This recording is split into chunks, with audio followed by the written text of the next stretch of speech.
Hybrid computer में digital संकेतों का, एनालॉग संकेतों का, दोनों का प्रयोग होता है। तो राइट आंसर हो जाएगा सी।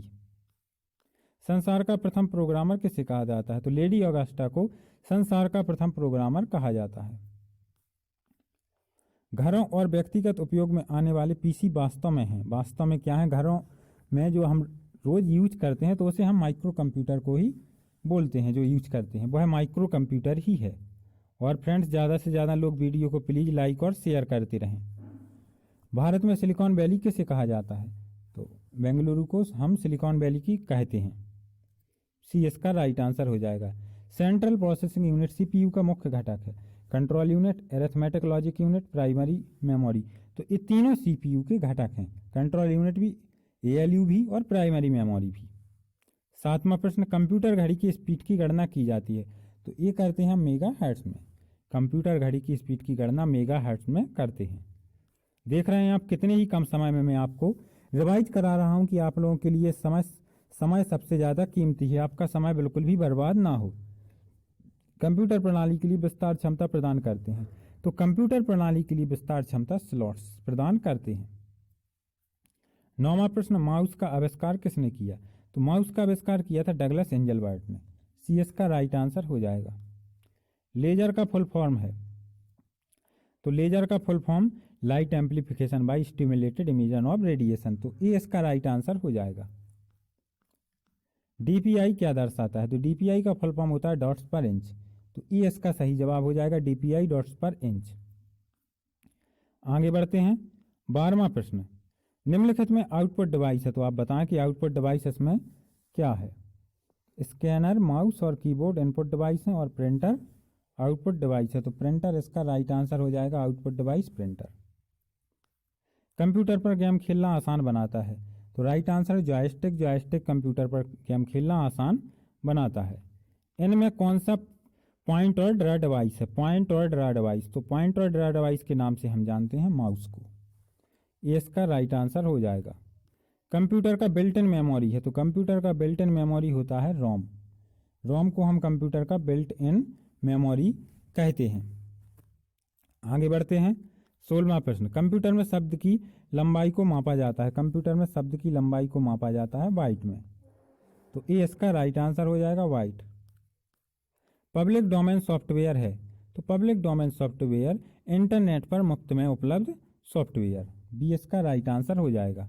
इंटरनेट पर जो फ्री में अवेलेबल सॉफ्टवेयर रहता है उसे हम पब्लिक डोमेन सॉफ्टवेयर कहते हैं। कंप्यूटर आंकड़ों में अशुद्धि को कहा जाता है। तो इसे कहते हैं हम बग। कंप्यूटर आंकड़ों में अशुद्धि को बग कहा जाता है। जो अनुदेश आसानी से समझा जा सकता है उसे हम बोलते हैं यूजर फ्रेंडली। जो अनुदेश आसानी से समझे जा सकते हैं उसे हम यूजर फ्रेंडली कहते हैं।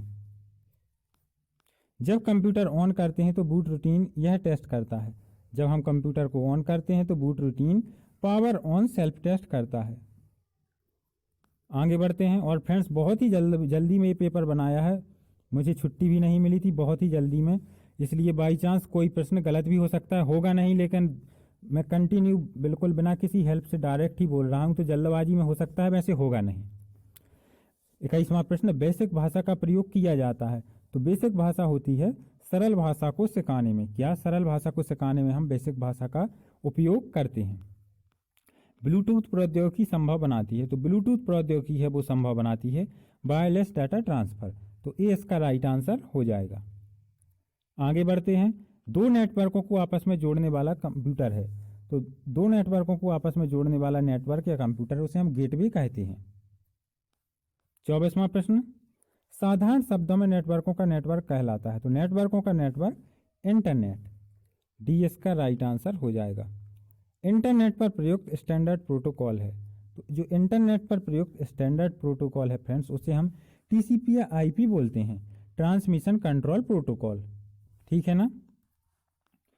26वां प्रश्न, इंटरनेट पर सर्वर से अपने कंप्यूटर पर सूचना प्राप्त करने के प्रोसेस को कहते हैं। तो इसे हम डाउनलोडिंग कहते हैं। आगे बढ़ते हैं। 27वां प्रश्न, यदि आपका कंप्यूटर स्वतः रिबूट होता है तो समझ लीजिए कि इसमें वायरस है। तो ई इसका राइट आंसर हो जाएगा। आगे बढ़ते हैं। 28वां प्रश्न, क्लासरूम में जाकर कंप्यूटर तथा इंटरनेट के जरिए अध्ययन के लोकप्रिय तरीके को कहा जाता है। तो इसे हम ई लर्निंग कहते हैं। आगे बढ़ते हैं। कंप्यूटर में एक ही समय पर एक से अधिक माध्यमों के प्रयोग को कहते हैं हम मल्टीमीडिया। तो ये इसका राइट आंसर हो जाएगा। 30वां प्रश्न, इनमें से कौन सा एमएस ऑफिस पैकेज प्रोग्राम नहीं है? एमएस ऑफिस का जो पैकेज है उसके अंतर्गत नहीं आता है। तो एमएस वर्ड उसी का है, एमएस एक्सेल उसी का है, एमएस एक्सेस उसी का है, वर्ड पैड नहीं है। तो डी इसका सही जवाब है। 31वां प्रश्न, निम्न में से कौन सा ऑपरेटिंग सिस्टम माइक्रोसॉफ्ट द्वारा विकसित किया गया? विंडो एक्सपी, विंडो 7, विंडो 10, ये सभी माइक्रोसॉफ्ट के ही हैं। तो ये सभी सही जवाब हो जाएगा। मल्टीमीडिया के क्षेत्र में जेपीईजी का फुल फॉर्म बताना है। तो मल्टीमीडिया के क्षेत्र में जेपीईजी का फुल फॉर्म होता है ज्वाइंट फोटोग्राफिक एक्सपर्ट ग्रुप। ठीक है ना? तो ये इसका राइट आंसर हो जाएगा। सीसी क्या है, ये पूछा जाता है। तो सीसी क्या है? एक से अधिक व्यक्ति को ईमेल की कॉपी भेजना। आगे बढ़ते हैं। चौथा प्रश्न, निम्न में से कौन निःशुल्क ईमेल सेवा देता है? Hotmail, Rediffmail, Yahoo. तो ये सभी निःशुल्क देते हैं। 5वां प्रश्न, यूट्यूब की स्थापना किसने की? स्टीव चैन, जावेद करीम, चौधरी, सभी ने मिलकर की थी। तो डी इसका राइट आंसर हो जाएगा। ट्रोजन हॉर्स क्या है? तो ट्रोजन हॉर्स एक खतरनाक वायरस है। क्या है? ये एक वायरस है। आगे बढ़ते हैं। प्रॉक्सी सर्वर का उपयोग किया जाता है। तो प्रॉक्सी सर्वर का उपयोग किया जाता है अनधिकृत उपयोगकर्ताओं के खिलाफ सुरक्षा प्रदान करने के लिए। तो डी इसका सही जवाब है। HTML का फुल फॉर्म है। तो HTML का फुल फॉर्म होता है हाइपर टेक्स्ट मार्कअप लैंग्वेज। तो सी इसका राइट आंसर हो जाएगा, हाइपर टेक्स्ट मार्कअप लैंग्वेज। आगे बढ़ते हैं। कंप्यूटर के क्षेत्र में DNS का फुल फॉर्म है। तो आपको बताना है। तो कंप्यूटर के क्षेत्र में DNS का फुल फॉर्म है जो domain name system, domain name system DNS। किसी संगठन की वेबसाइट का .com में कॉम बताता है। तो कॉम से मतलब होता है जो आपका COM, कमर्शियल। आगे बढ़ते हैं। 11वां प्रश्न, भारत में इंटरनेट सेवा का कब प्रारंभ हुई? तो शायद इंटरनेट सेवा आरंभ हुई थी 1995 में। आगे बढ़ते हैं। निम्नलिखित में से कौन सा कंप्यूटर को टेलीफोन लाइनों का उपयोग कर डाटा अंतरित करने की अनुमति देता है? तो ये मॉडेम देता है। मॉडेम को ही हम टेलीफोन लाइनों से जोड़ते हैं। किसी कंपनी के कर्मचारियों द्वारा एक ही स्थान में उपयोग किए जाने वाले निजी नेटवर्क को कहते हैं? तो इसे हम लैन करते हैं, लोकल एरिया नेटवर्क इसे कहा जाता है। आगे बढ़ते हैं। 14वां प्रश्न, संचार क्षेत्र में GSM का फुल फॉर्म है। तो GSM का फुल फॉर्म होता है global system for mobile communication. तो सी इसका राइट आंसर हो जाएगा, GSM global system for mobile communication. निम्न में से कौन सी डाटा और सूचनाओं के संचालन के लिए संचार माध्यम है? तो युग्मतार, कोएक्सियल केबल, प्रकाशीय तंतु, सभी हैं। तो डी इसका सही जवाब हो जाएगा। परस्पर संबंधित रिकॉर्ड के समूह को कहते हैं? तो परस्पर संबंधित रिकॉर्ड के समूह को हम डाटाबेस कहते हैं। ओरेकल है। ओरेकल क्या है? तो ओरेकल एक डाटाबेस सॉफ्टवेयर है। ये ओरेकल एक डाटाबेस सॉफ्टवेयर है। असेंबली लैंग्वेज है। तो असेंबली लैंग्वेज फ्रेंड्स होती है एक लो लेवल लैंग्वेज। 19वां प्रश्न, एल्गोल भाषा संबंधित है। तो एल्गोल भाषा संबंधित है बीजगणितीय गणनाओं से। माइक्रोसॉफ्ट ऑफिस है। तो माइक्रोसॉफ्ट ऑफिस एक एप्लीकेशन सॉफ्टवेयर है। क्या है? Application software.